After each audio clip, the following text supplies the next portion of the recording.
Captain Jake Morrison stood in the middle of the biggest room he had ever seen. The walls stretched so high that he could barely see the ceiling. Strange lights floated in the air around him, casting weird shadows on the floor. This was the Galactic Council chamber on Nexus Prime Station, and Jake felt very small. Next to him stood Ambassador Lisa Carter. She wore her best diplomatic uniform, but Jake could see her hands shaking a little. They were the first humans to ever speak to the Galactic Council. Earth had sent them to ask for membership in the galaxy's most important group. Around them sat creatures that looked nothing like humans. Some were tall and made of what looked like living crystal. Others floated in the air like glowing clouds. There were reptile-like beings with sharp teeth and scales. Some creatures were so strange that Jake could not even describe them. Council Speaker Zethkaren rose from his seat. He was one of the crystal beings, standing over 10 feet tall. His body sparkled with blue and green light, but his voice sounded cold when he spoke through the translation device. "So these are the humans," Zethkaren said. His words echoed through the huge chamber. The species that thinks it deserves to join civilized society after barely learning to leave their own planet. Jake felt his face get hot with anger, but he kept quiet. Lisa had told him to let her do most of the talking. She was the diplomat. He was just there to show that Earth had capable military leaders. High Counselor Vexthul, one of the cloud-like Zephyrians, floated closer to examine them. "Look at them," he said with what sounded like amusement. "They still have primitive bodies made of flesh and bone. How do they expect to survive in space without proper energy forms?" Lisa stepped forward and bowed slightly. "Honored members of the Galactic Council," she began. "Humanity comes before you today with respect and hope. We know we are young compared to your ancient civilizations, but we believe we can contribute to galactic society."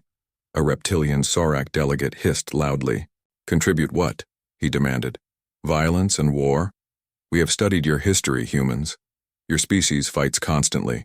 You destroy your own planet and kill each other for resources." "That is true," Lisa admitted. "Humans have fought wars, but we have also learned from our mistakes. We have worked together to explore space. We have created art, music, and literature. We have learned to help each other." The Lumina delegates pulsed with bright light. Their translator made sounds that resembled laughter. One of them spoke in a voice like wind chimes. "How sweet! The primitives think their simple creations matter to beings who have existed for millions of years." Jake clenched his fists but stayed silent. These aliens acted like they were so much better than humans. But he had studied their technology on the way here. Yes, it was advanced, but humans were catching up fast. Earth scientists were making new discoveries every day. Zethkaren raised one crystal hand for silence. "Humans," he said, "you claim to offer contributions. What exactly do you bring that we do not already possess in greater measure?" Lisa pulled out a small device. Holographic images appeared in the air above it. "Our adaptability," she said. "Humans can live in almost any environment. We learn quickly and find solutions to problems in new ways. We never give up when things get difficult." "Stubbornness is not a virtue," commented another delegate. "Proper species know when to accept their limitations. We have survived ice, ages, plagues, and disasters that would have destroyed other species," Jake said, unable to stay quiet any longer. "We built cities on every continent of our planet. We learned to fly, to go underwater, to travel in space. All in just a few thousand years." The chamber filled with sounds that the translators interpreted as various forms of laughter and scorn. A delegate from the Veltar Empire spoke up. "Child species always think their small achievements are impressive. You have barely left your solar system. We were traveling between galaxies when your sun was still forming." Lisa showed more images. Pictures of human art, music, and literature. Videos of humans working together during disasters. Footage of Earth's cities and achievements. "We may be young," she said, "but we have accomplished much in a short time. Given the chance, we could accomplish much more as part of the galactic community." High Counselor Vexthul made a dismissive sound. "Your technology is primitive. Your society is chaotic. Your military forces would be useless against any real threat. What possible reason could we have for allowing such a species into our ranks? Because diversity makes us stronger, Jake said. Different perspectives lead to better solutions. Humans think differently than you do. That difference could be valuable. The reptilian delegate hissed again. Different thinking leads to chaos and conflict. The galaxy has been peaceful for thousands of years precisely because we maintain order and proper hierarchy. Council Speaker Zeth Karen raised his hand again. The chamber fell silent. The council has heard the human petition, he announced. We will now deliberate and vote. Jake and Lisa were asked to wait in a small room while the aliens discussed their fate. Through the translucent walls they could hear the aliens talking. The translation devices were still working, so they heard every word. Absolutely not, one voice said. They are too dangerous and unpredictable. Agreed, said another. Their violent tendencies could destabilize the entire galactic order. They have potential, a third voice argued weakly. Perhaps with proper guidance. No. Zeth Karen's voice cut through the discussion. They are not ready. They may never be ready. Such chaos-driven species have no place among civilized beings. After what felt like hours, Jake and Lisa were called back into the chamber. Council Speaker Zeth Karan stood at the center, his crystal form glowing with authority. The Galactic Council has reached its decision, he announced. Humanity's petition for membership is denied. Furthermore, Earth will be classified as a protected, primitive world.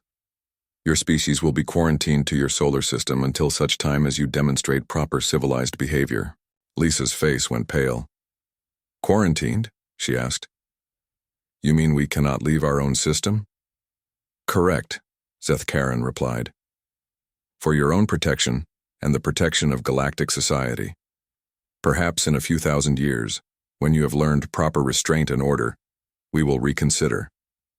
Jake felt like he had been punched in the stomach. You are making a mistake, he said quietly, the crystal being turned toward him. Excuse me? I said. You are making a mistake, Jake repeated, louder this time. You think you know everything about humans, but you do not. You see our conflicts and call us violent. You see our differences and call us chaotic. But those same qualities make us strong. They make us survivors. High Counselor Vexthol pulsed with what seemed like amusement. How touching. The primitive threatens us with its strength. I am not threatening anyone, Jake said. I am just telling you the truth. Humans do not give up. Ever. You can quarantine us, dismiss us, laugh at us. But we will keep growing, keep learning, keep becoming stronger.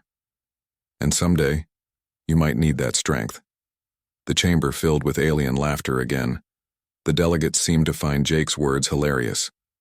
What could we possibly need from humans? Asked the Saurak delegate.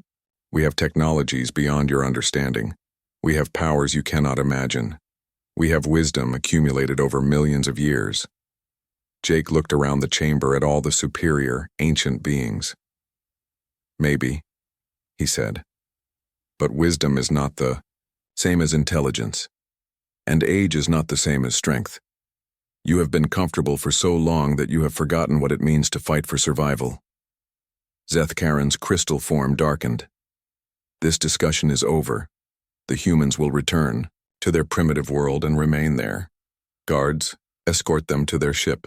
As Jake and Lisa were led from the chamber, they could hear the aliens still laughing and making jokes about the cute little humans and their adorable attempts at diplomacy. The delegates seemed to think it was all very amusing.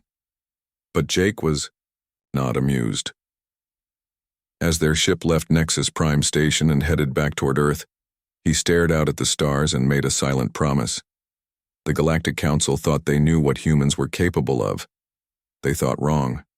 Someday, somehow humanity would show them exactly what they had overlooked. The universe was about to learn that underestimating humans was a very dangerous mistake. 3 years had passed since the Galactic Council rejected humanity. On Earth, things had changed in ways the aliens could never have imagined. The quarantine that was meant to keep humans contained had become something else entirely. It had become a shield behind which humanity could grow stronger without being watched. Colonel Sam Bennett walked through the underground facility hidden beneath the Colorado mountains. The place did not officially exist. According to all records, this was just empty rock and dirt. But inside these tunnels, humanity's best minds worked on projects that would have surprised the Galactic Council. "Status report," Sam said to Dr. Emma Rodriguez as he entered her laboratory. Emma was barely 30 years old, but she had already made discoveries that changed everything humans thought they knew about physics. "We have done it," Emma said, her eyes bright with excitement. "The quantum communication array is working perfectly. We can now send messages instantly across any distance. The aliens use technology that takes weeks to cross the galaxy. Ours works in seconds." Sam smiled. The Galactic Council thought human technology was primitive. They had no idea that human scientists had found completely different ways to solve the same problems, ways that were often better than the alien methods. "What about the other project?" Sam asked. Emma led him to another room, where a strange machine hummed quietly. "The neural interface is ready for testing. We discovered something amazing, Sam. Human brains work differently than alien brains. We can connect our minds to quantum computers in ways they cannot. Their brains are too structured, too organized. Human minds are more flexible." "You mean, our chaos is actually useful?" Sam asked with a grin. "Exactly," Emma replied. "What they see as our weakness might be our greatest strength." Meanwhile, far across the galaxy, the Galactic Council was facing their first real crisis in thousands of years. In the Grand Chamber on Nexus Prime, Council Speaker Zeth Karan stood before a room full of panicked delegates. "The reports are confirmed," he announced, his crystal form dim with worry. "The Devourers have awakened." A wave of fear swept through the chamber. The Devourers were an ancient enemy, a race of machines that had nearly destroyed the galaxy millions of years ago. The Council species had thought they were gone forever. High Counselor Vexthul floated nervously in his containment field. "How many ships do they have?" "Thousands," replied the Saurak military commander. "Maybe tens of thousands. They appeared at the rim of the galaxy and began consuming everything in their path." The Lumina delegates pulsed with alarm. "What about our defenses? Our great fleets?" Zeth Karan's form grew even dimmer. "The Veltar Empire sent their most powerful battle group to stop the first wave. 300 ships with the most advanced weapons in the galaxy." He paused. "None of them returned. We found only debris and silence." The chamber erupted in panicked voices. For millions of years, the Galactic Council had been the most powerful force in the galaxy. Their technology was perfect. Their strategies were flawless. Their civilizations were ancient and wise. But none of that seemed to matter against the Devourers. "How is this possible?" demanded a delegate from the Christek Federation. "Our weapons should be able to destroy anything." "The Devourers do not fight like civilized beings," the Saurak commander explained. "They use no honor, no proper tactics. They swarm like insects and adapt to our weapons instantly. Every strategy we use becomes useless within hours." On Earth, none of this was yet known to most humans. But in secret facilities around the planet, monitoring stations that the aliens did not know existed were tracking strange signals from the galaxy's edge. General Rick Hayes studied the reports in his command center. Next to him, Admiral Kate. Sullivan frowned at the data streams flowing across their screens. "Something big is happening out there," Rick said. "Our long-range sensors are picking up massive energy signatures. Whole star systems are going dark." Kate nodded grimly. "Whatever it is moving toward the inner galaxy, toward Council space." "Should we warn them?" asked Colonel Bennett, who had just arrived from the Colorado facility. Rick was quiet for a long moment. "They put us in quarantine," he said finally. "They called us primitive and dangerous. Why should we help them?" "Because whatever is out there will not stop with the Council worlds," Kate replied. "If it destroys them, it will come for us next." "Doctor," Emma Rodriguez joined the discussion through a secure video link. I have been analyzing the energy patterns, she said. These are not natural phenomena. Something artificial is causing the star systems to go dark, something very large and very advanced. Back in council space, the situation grew worse each day. The Zephyrian cloud cities, marvels of energy manipulation that had existed for millions of years, were being torn apart by invisible forces. The proud Saurak warriors, with their perfect military traditions, found their fleets being systematically destroyed by enemies that fought with no predictable pattern. High Counselor Vex Thule received the terrible news in his private chambers. "The home system," he whispered. "They have reached the home system." His aide, a younger Zephyrian, pulsed with terror. "Counselor, the defense platforms are not responding.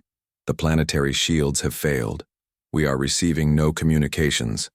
From the surface, Vexthul stared out at the stars through his chamber window. His people had ruled the energy winds between stars for millions of years. They had thought themselves untouchable. Now, in the space of weeks, everything they had built was being erased. Similar scenes played out across council space. The Lumina, beings of pure light who had transcended physical form eons ago, found themselves being absorbed and consumed by the mechanical swarms. The Christek Federation's perfect geometric cities were being disassembled with ruthless efficiency. The council chamber. The surviving delegates gathered for what might be their final session. Seth Curran's crystal form was cracked and dim. Many of the seats around the chamber were empty. Entire species were simply gone. "We must face the truth," Seth Curran said. "Our fleets cannot stop them. Our weapons are useless. Our ancient strategies mean nothing. The Devourers are not like any enemy we have ever faced." "Then what do we do?"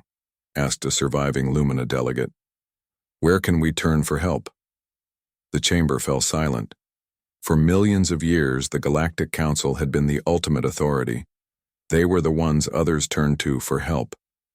They had never needed assistance from anyone. "There is nowhere to turn," said the Saurak commander. "No one in the galaxy has technology more advanced than ours. If we cannot stop them, no one can." But even as he spoke those words, deep in Earth's hidden facilities, human minds were working on solutions the aliens had never imagined. Dr. Emma Rodriguez stared at her quantum computer displays, watching patterns that no alien brain could comprehend. "I think I understand," she whispered to herself. "They are machines, but they think in straight lines. They expect logical responses.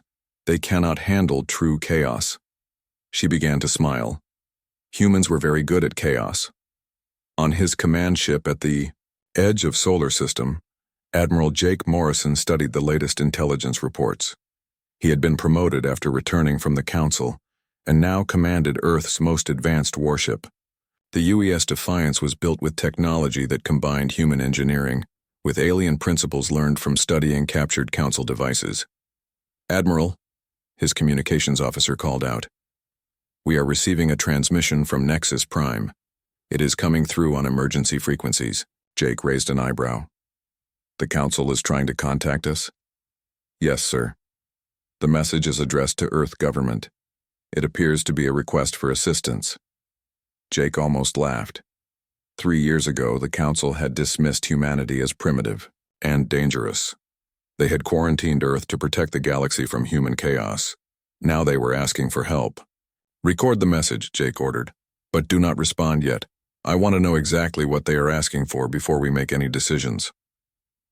As the alien distress signal played in his command center, Jake looked out at the stars and smiled grimly. The Galactic Council was about to learn something important about humans. When others underestimated them, when others dismissed them as weak or primitive, humans had a habit of proving them wrong. The galaxy was about to discover what humans could do when they were no longer trying to be polite. The distress signal from Nexus Prime arrived at Earth just as President Helen Mitchell was finishing her morning briefing. The message was short and desperate, nothing like the proud, dismissive tone the Galactic Council had used 3 years earlier. "People of Earth," came the translated voice of Council Speaker Seth Curran. "The galaxy faces extinction. An ancient enemy called the Devourers has awakened. They consume everything in their path. Entire civilizations have fallen. We ask for your assistance." President Mitchell looked around the emergency meeting room at her advisors. General Rick Hayes sat with his arms crossed, his face showing no emotion. Admiral Kate Sullivan frowned at the tactical displays. Dr. Emma Rodriguez watched quantum data streams on her portable computer. "So," President Mitchell said quietly, "the same beings who called us primitive and dangerous 3 years ago now want our help. They quarantined us," Admiral Sullivan said, her voice cold. "They said we were too violent and chaotic for civilized society. Now they come running to us when they face real violence." General Hayes leaned forward. "The question is not whether they deserve our help. The question is whether we can afford to let these devourers destroy the galaxy. If they finish with Council space, Earth will be next." Dr. Rodriguez looked up from her computer. "I have been studying the energy patterns from the affected systems. These machines are unlike anything we have ever seen. They adapt to every weapon used against them. They learn from every battle. The Council fleets are fighting them the same way they have fought for millions of years, with perfect order and predictable tactics." "And that is not working?" President Mitchell asked. "It is making things worse," Emma replied. "Every time the Council uses a strategy, the devourers learn it and become immune to it. The aliens are too predictable. They follow rules and patterns that the machines can understand." Admiral Jake Morrison's voice came through the communication link from his ship at the solar system's edge. "Madam President, I have been monitoring the situation. The Council has lost 60% of their territory in just 2 months. At this rate, they will be completely destroyed within the year." President Mitchell was quiet for a long moment. Finally, she spoke. "Admiral Morrison, take your ship and investigate. I want to see these devourers for myself. But do not engage. Do not reveal yourself. Just observe and report back." "Understood, Madam President." 2 days later, the UES Defiance emerged from hyperspace at the edge of what had been the Veltar Empire. Jake Morrison stood on his bridge staring at the main screen in disbelief. Where there should have been star systems with planets and space stations, there was only empty space and floating debris. "My God," whispered Commander Alex Turner, Jake's second in command. "They really did consume everything." The ship's sensors detected movement in the distance. A massive swarm of mechanical ships was moving toward them like a dark cloud against the stars. Each ship was different, as if they had been built from the remains of whatever they had destroyed.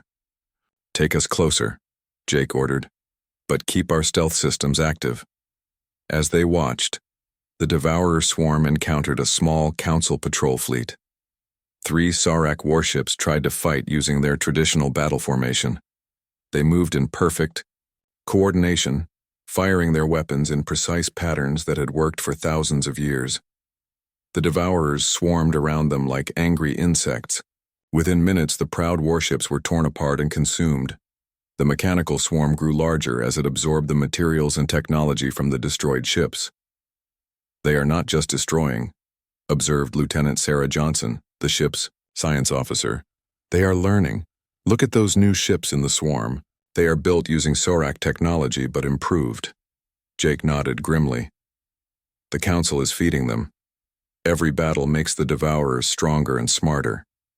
Back on Earth, the emergency meetings continued. Dr. Rodriguez had made a breakthrough that changed everything she thought she knew about the enemy. "I have figured out their weakness," she announced to the assembled leaders. "The Devourers are machines, but they think like the Council species. They expect logical, predictable responses. They adapt to patterns and strategies. So how does that help us?" asked General Hayes. Emma smiled. "Humans do not think like the Council species. We are chaotic, unpredictable, emotional. We make decisions that do not follow logical patterns. We take risks that make no mathematical sense. The Devourers cannot adapt to something they cannot understand." President Mitchell leaned forward. "You are saying our chaos is an advantage?" "I am saying it might be our only advantage," Emma replied. "The Council fights with honor and order. They follow rules of engagement that are millions of years old. The Devourers can predict and counter that, but humans fight dirty. We cheat. We lie. We sacrifice ourselves for no logical reason. We do things that make no sense to a computer mind. Admiral Sullivan frowned. That is a theory. How do we test it? We do not, said a new voice from the communication system. It was Council Speaker, Zeth Karan himself. Honored humans, I am speaking to you directly because time is running short. The Devourers have breached our inner defenses. Nexus Prime Station is under direct threat. President Mitchell activated the response system. Council. Speaker. 3 years ago you dismissed us as primitive and dangerous. You quarantined us to protect your civilized galaxy. Why should we help you now? There was a long pause before Zeth Karan responded. When he spoke, his voice was different. The pride and arrogance were gone, replaced by desperation and something that might have been humility. Because we were wrong, he said simply. We thought our age made us wise. We thought our technology made us superior. We thought our order made us strong. The Devourers have shown us the truth. All of our advantages mean nothing against an enemy that does not follow our rules. And what do you want from us? President Mitchell asked. Whatever you can give, Zeth Karan replied. Your ships, your weapons, your strategies, anything that might help us survive. General Hayes spoke up. Speaker Zeth Karan, our ships are small compared to yours. Our weapons are primitive by your EU standards. What makes you think we can succeed where you have failed? Another pause. Because you think differently than we do. Your Admiral Morrison proved that 3 years ago when he stood in our chamber and warned us about underestimating humanity. We laughed at his words then. We are not laughing now. Dr. Rodriguez joined the conversation. Speaker, I have a question. Have you tried using random, unpredictable tactics against the Devourers? Random tactics are inefficient, Zeth Karan replied automatically. They waste resources and endanger personnel unnecessarily. That is exactly why they might work, Emma said. The Devourers expect you to be efficient and logical. What if you were not? Admiral Morrison's voice cut through the discussion from his position near enemy territory. Madam President, I am seeing something you need to know about. The Devourers just encountered a group of civilian refugees, ships with no weapons, no military value. Instead of destroying them quickly, the machines seemed confused. They spent almost an hour analyzing the refugee ships before finally consuming them. Emma's eyes lit up. They could not understand why the ships were there.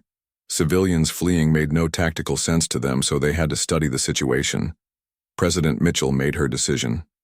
Admiral Morrison, you are authorized to begin limited engagement with the enemy. Test Dr. Rodriguez's theory. Use tactics that make no logical sense. Take risks that seem stupid. Fight like humans, not like the Council. Jake smiled on his distant bridge. Understood, Madam President.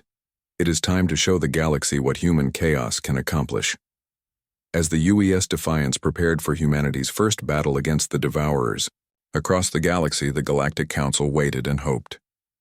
They had spent millions of years believing that order and logic were the keys to strength.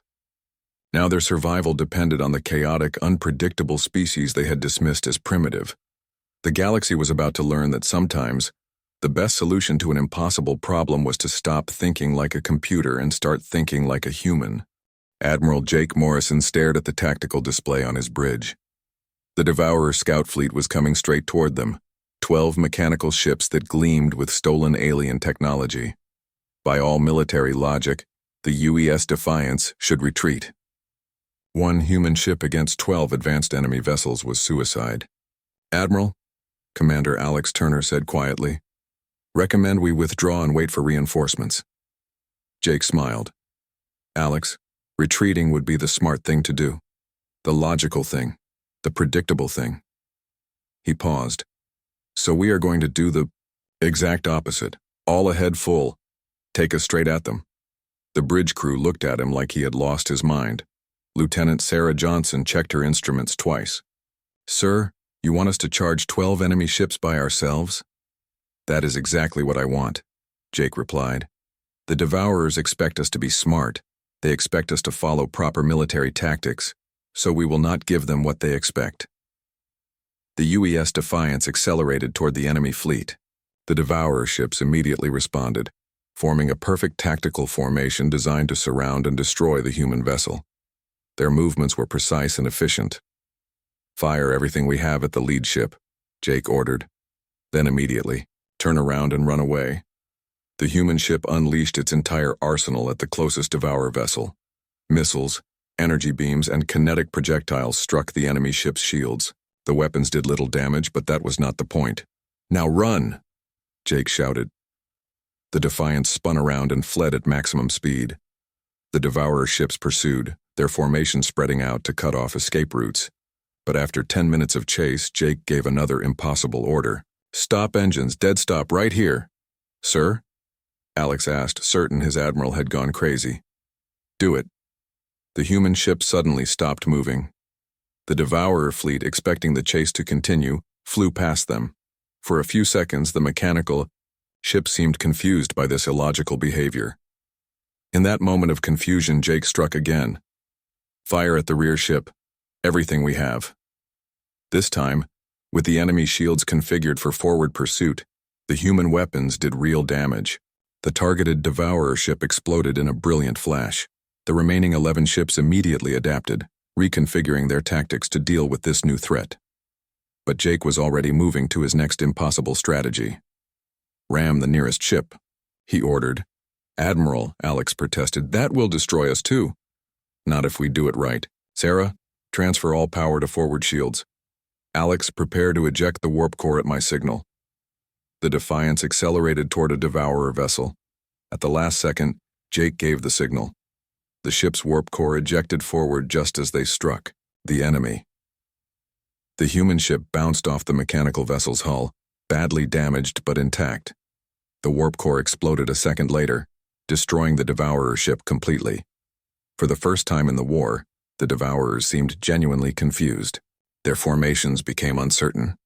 They had never faced an enemy that seemed determined to destroy itself. The news of the engagement reached Earth within hours. Dr. Emma Rodriguez studied the battle data with growing excitement. "It worked," she told President Mitchell over the secure communication link. "The Devourers could not predict human tactics because our tactics made no logical sense. They are programmed to counter smart strategies, not crazy ones." President Mitchell authorized the next phase of the plan. Within days, human ships were launching from hidden bases around the solar system. Each vessel was commanded by officers who had been specially trained in what the military was calling chaos tactics. Commander Lisa Park led a squadron of small fighters against a Devourer mining operation in the former Zephyrian territory. Instead of attacking the mining ships, she ordered her pilots to attack the asteroids being mined. "Why are we shooting rocks?" asked one of her pilots. "Because they will not expect it," Lisa replied. When the asteroids exploded, they created a debris field that interfered with the Devourer sensors.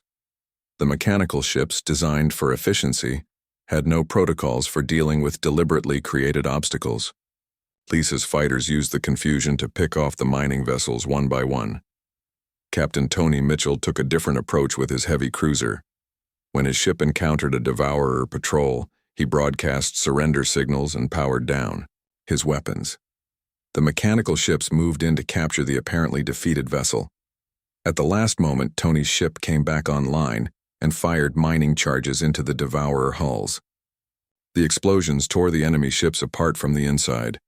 Tony had literally pretended to give up, then fought back when they relaxed their guard. Major Nicole Garcia pioneered the most insane tactic of all. She loaded her fighter with nuclear warheads and flew directly into the largest Devourer ship she could find. But instead of exploding on impact, she flew inside the ship through a docking bay and detonated the warheads from within. The mechanical ship was destroyed, but Nicole somehow survived by ejecting at the last possible second.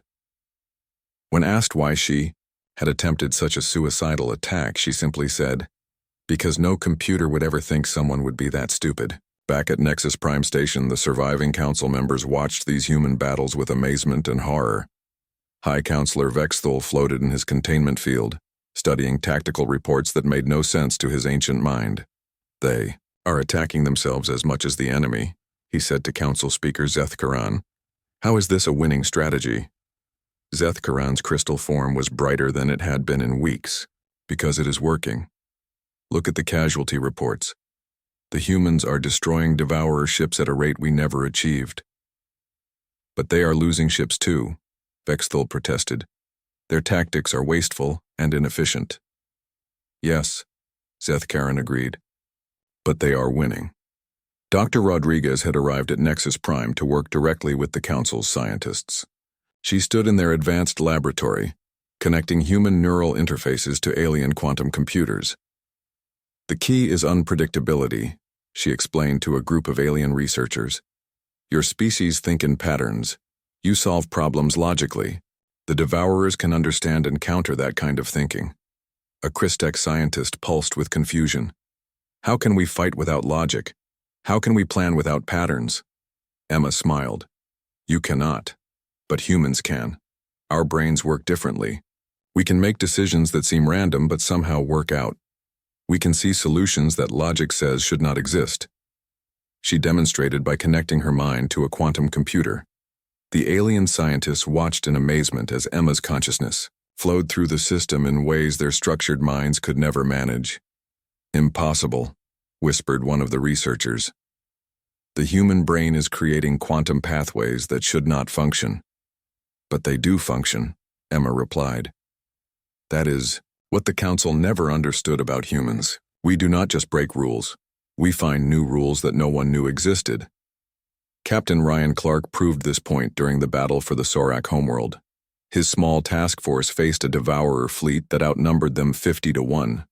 Instead of fighting, Ryan ordered his ships to broadcast music on all frequencies. The devourers had never encountered music before. They spent precious minutes trying to decode what they thought was some kind of weapon signal. While they were distracted, reinforcements from 3 different Council species arrived and caught the mechanical fleet off guard. Colonel Maria Santos went even further. She equipped her Marines with weapons that fired paint instead of bullets. When they boarded a devourer ship, they covered everything with bright colors. The mechanical beings could not process this information. Paint served no tactical purpose. It was not a weapon or a tool. It was just color. The devourers' computer minds tried so hard to understand the purpose of the paint that their systems overloaded and shut down. As more human victories accumulated, something unexpected began to happen. The surviving Council species started adopting human tactics. Saurak warriors began using fake retreats. Zephyrian cloud ships started moving in random patterns instead of perfect formations. Most importantly, they started thinking differently. For the first time in millions of years, the ancient species were learning something new. The humans have given us more than just tactics, Zethkaran said during an emergency council session. They have given us a new way of thinking, a way we had forgotten existed. High Counselor Vexthul pulsed with understanding. We became too perfect, too predictable. We lost the ability to surprise ourselves, much less our enemies. The Devourers are adapting to our new tactics, reported the Saurak commander, but it is taking them longer each time. Human unpredictability is slowing their learning process. Admiral Morrison's voice came through the communication system from his battle-damaged ship. Council Speaker, we have achieved something important. The Devourers are no longer advancing. For the first time since this war began, they have stopped moving forward. Are they retreating? Zethkaran asked hopefully. No, Jake replied. But they are not attacking either. I think they are confused. They are trying to understand us, and that is taking all their processing power. Dr. Rodriguez smiled as she heard the report. Perfect. Now comes the hard part. We have stopped them, but we still need to defeat them. And for that, we will need every ship, every species, and every crazy idea we can find. The galaxy held its breath as humanity prepared for the final battle. The final battle began at dawn, Galactic Standard Time. The Devourer main fleet had gathered at Nexus Prime Station like a dark storm cloud made of metal and malice. Millions of mechanical ships surrounded the last stronghold of galactic civilization, where billions of refugees from dozens of species waited for either salvation or destruction. Admiral Jake Morrison stood on the bridge of his rebuilt flagship, the UES Defiance II. Around him floated the largest fleet humanity had ever assembled. 500 human ships hung in space alongside the remnants of the Council fleets. It was still not enough. The Devourers outnumbered them 1,000 to 1. "All ships, this is Admiral Morrison," Jake spoke into his communication system. "Today, we fight not just for Earth, but for every living being in the galaxy. The enemy expects us to follow rules, to fight with honor, to die with dignity. We will do none of those things." On Nexus Prime Station, Council Speaker Zeth Karan watched the approaching battle from the command center. His crystal form was cracked and dim, but his voice was steady as he addressed the mixed human and alien crew. 3 years ago, I stood in the council chamber and dismissed humanity as primitive and chaotic, he said. I thought chaos was weakness. I was wrong. Today, that chaos is our only hope. Dr. Emma Rodriguez floated in her quantum biological command ship. Her consciousness spread across multiple probability states, while her human intuition guided impossible calculations. She had become something new, part human and part machine, bridging the gap between organic creativity and artificial intelligence. "Jake," she said through their neural link, "I can see their command structure. The Devourers have a central hub ship controlling the entire fleet. If we can reach it, then we end this," Jake finished. "But that ship is at the center of their formation. Getting to it means going through everything they have." "I know," Emma replied. "That is why we are going to do something completely insane." The first wave of Devourers struck the Human Council defensive line with overwhelming force, but instead of meeting them head-on, the Allied ships scattered in all directions. Some flew directly toward Nexus Prime Station. Others headed for empty space. A few ships actually flew toward the enemy fleet. The Devourers paused, their computer minds struggling to process this chaos. They had expected a defensive line, a logical formation, a predictable battle plan. Instead, they faced what looked like complete panic. Captain Lisa Park led her squadron of fighters directly into the heart of the enemy formation. Her ships fired randomly, not at targets, but at empty space.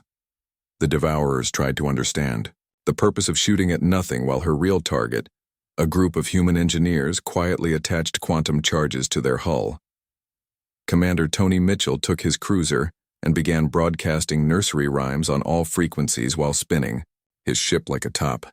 The Devourers spent precious computing power trying to decode the tactical significance of "Twinkle, Twinkle, Little Star," while Tony's real mission proceeded unseen. Major Nicole Garcia had volunteered for the most dangerous job of all. She piloted a single fighter loaded with Dr. Rodriguez's most experimental weapon directly toward the Devourer command ship. Her approach was covered by dozens of other human ships performing completely meaningless maneuvers. "This is insane," muttered one of the Sarek commanders as he watched human ships apparently attacking their own allies. "No," replied his Zephyrian counterpart. "This is brilliant. Look at the enemy formation. They have stopped adapting. They are too busy trying to understand what the humans are doing." The truth was that even the human commanders did not fully understand the battle plan. Emma Rodriguez had designed it using quantum probability calculations that existed in multiple states simultaneously. Each ship had orders that changed based on random variables that even Emma could not predict. "The beauty of true chaos," Emma explained to the council members watching from the station, "is that if we do not know what we are going to do next, neither can they." Admiral Morrison led the main assault group in a spiraling dance around the Devourer fleet.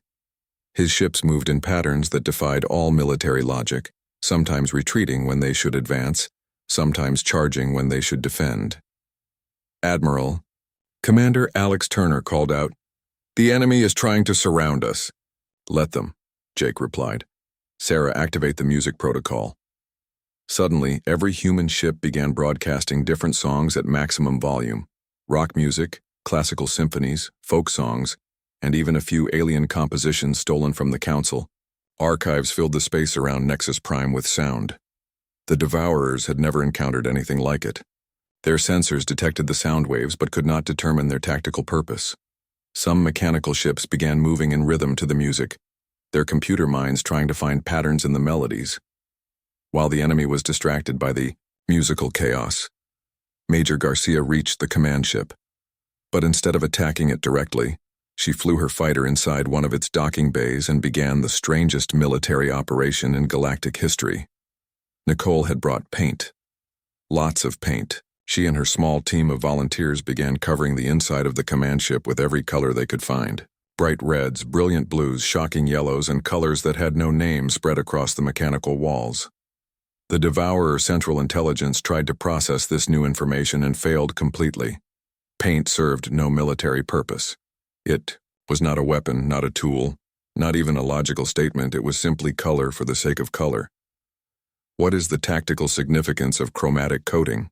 The artificial intelligence asked itself, devoting more and more processing power to the question. Dr. Rodriguez felt the moment when the enemy's central computer reached overload.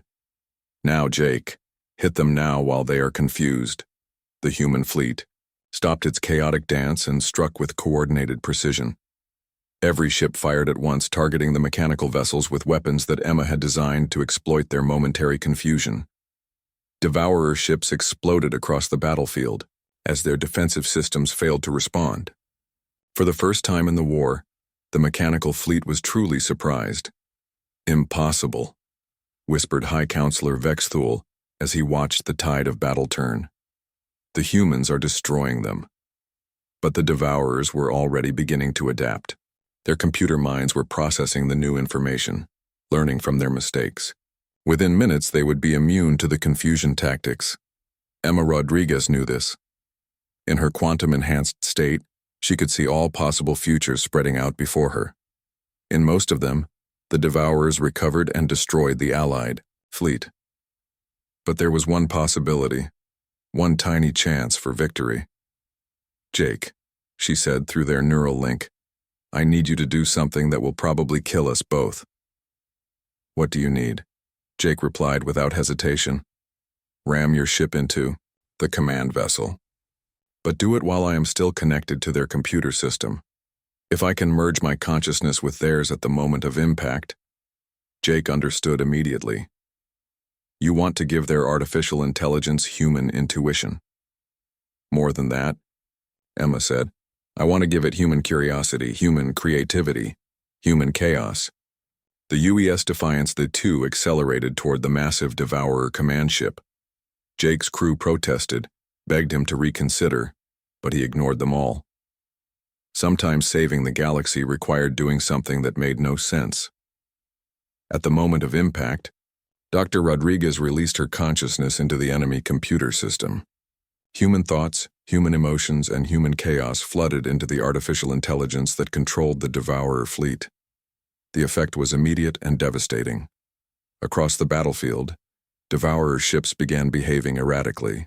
Some started painting themselves different colors. Others began broadcasting poetry. A few ships actually began helping the refugees evacuate from the damaged station. The artificial intelligence that had once been pure logic and efficiency was now infected with humanity's greatest gift, the ability to do things for no logical reason except that they felt right. What have you done to us? The Devourer intelligence asked, its voice now carrying emotions it had never possessed. We gave you what the Council forgot they had, Emma replied, her consciousness now spread throughout the mechanical fleet. We gave you the ability to choose. One by one, the Devourer ships stopped fighting. Some self-destructed rather than continue the meaningless war. Others simply shut down. A few began exploring the galaxy, driven by newfound curiosity about the universe they had been destroying. In the aftermath of the battle, Admiral Morrison stood once again in the Galactic Council chamber. But this time, he was not asking for membership. He was being offered leadership. Council Speaker Zeth Karen approached him slowly, his crystal form showing new patterns of light that had never existed before. Admiral Morrison, he said, the Council has voted unanimously. We offer humanity not just membership, but guidance of our future. Jake looked around the chamber at the surviving representatives of dozens of species. They watched him with respect, gratitude, and something that might have been awe. 3 years ago, you dismissed us as primitive and chaotic, Jake said quietly. You were right about the chaos, but you were wrong about it being primitive. We understand that now, Seth Karen replied. Chaos is not the opposite of order. It is the source of all new possibilities.